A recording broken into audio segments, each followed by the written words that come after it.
এই হিংসে যাদের মধ্যে রয়েছে তারা কিন্তু মানুষের পর্যায়ে পড়ে না, কারণ তারা নিজেরা তো কিছু করতে পারবে না, পরের জিনিস দেখে হিংসে মরবে। হ্যালো এভরিওয়ান, সবাই কেমন আছো? আমি মানু পরেল আজকে আবার নিয়ে চলে এসেছি তোমাদের জন্য একটা ছোট্ট মিনি ব্লগ।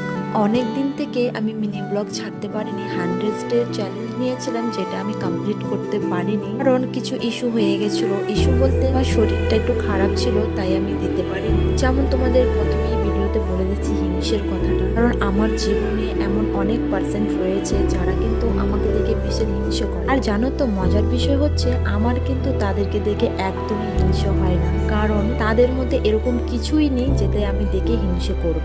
না তাদের জিনিস দেখে আমার কোনো লোভ হয়, না তাদেরকে দেখে আমার নিজের কোনো কম্পিটিশন মনে হয়, কারণ তারা কিন্তু আমার উপযুক্তই নয়। জানো তো, আমি কিন্তু আমার শ্বশুর শাশুড়ির একমাত্র ছেলে, না আমার হাজবেন্ডের কোনো ভাই আছে না বোন আছে, অনলি 1% মেয়ে। জন্য হয়তো কিছু কিছু মানুষের হিংসা হয়, কারণ তাদের কপালে আমার মতন এই সৌভাগ্যটা নেই, তাই তারা হিংসে করে মরে। আমি জানি না এরা কেমন মানসিকতা মানুষ, একটা ছোট্ট শিশুকে দেখেও হিংসে করে। আমার মাম্মাম ভালো পড়াশোনা করছে, সেটা দেখেও হিংসে করে। আমি শুধু একটা কথাই বলবো, ভগবান তোমাদের যেন সদ্বুদ্ধি দেখ আর ভালো বিচার করার ক্ষমতা। তো যাই হোক, আজকের জন্য আমার ভিডিওটা এতটাই। সবাই ভালো থেকো, সুস্থ থেকো, আর আমার সোনা মাম্মামকে সবাই আশীর্বাদ করো যেন খুব বড় হয়।